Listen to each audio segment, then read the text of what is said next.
Check this out. Look at this, day 5, and you can actually see a line where it rose up to here and then it dropped again. So this is day 5 of our brand new starter. Still doesn't have a name.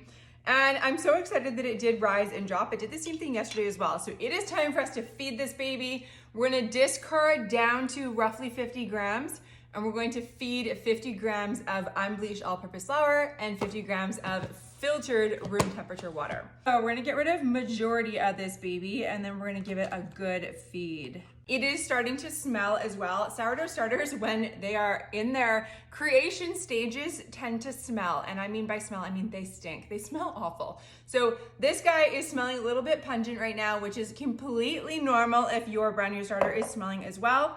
Just a friendly reminder to pour your discard into the trash. You don't want to be putting it down your drain. It can clog the pipes. You will be able to start saving your discard and baking with it. You can bake, there are endless discard recipes. There's so many things that we can make with discard.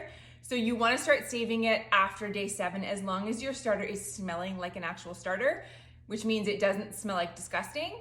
And then you'll be able to start saving it and baking with it. So let's go ahead and feed this guy here. Whatever unbleached flour you're using is perfect. It doesn't have to be all purpose, but it does need to be unbleached.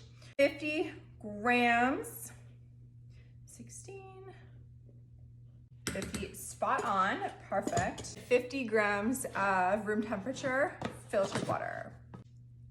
My weapon of choice today is a plastic kid's knife. So we're gonna go ahead and stir that starter. We wanna mix everything incorporated. So the starter that we left in here, that 50 grams plus the 50 grams of water and the 50 grams of flour.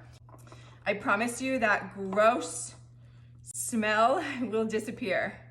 All right, so it's been fed. The elastic is at the same spot as it was before, because yesterday we started with 50 grams and we fed 50 grams of flour and 50 grams of water. So we should have it at the exact same spot. I'm just gonna straighten out my elastic band because you know OCD, and make sure it's at the right spot, and then we'll be able to measure and see if it grows and rises tomorrow. Tomorrow will be day 6, so we're getting close to the point where we can bake with this guy, hopefully within the next few days. If you're new here and you are not yet making your sourdough starter, but you want to follow along and create your own because it can become a fantastic key ingredient in your home, I do have a free for now, beginner's guide to creating a sourdough starter, which it can be found at the very top of my profile. It has detailed instructions, literally step by step.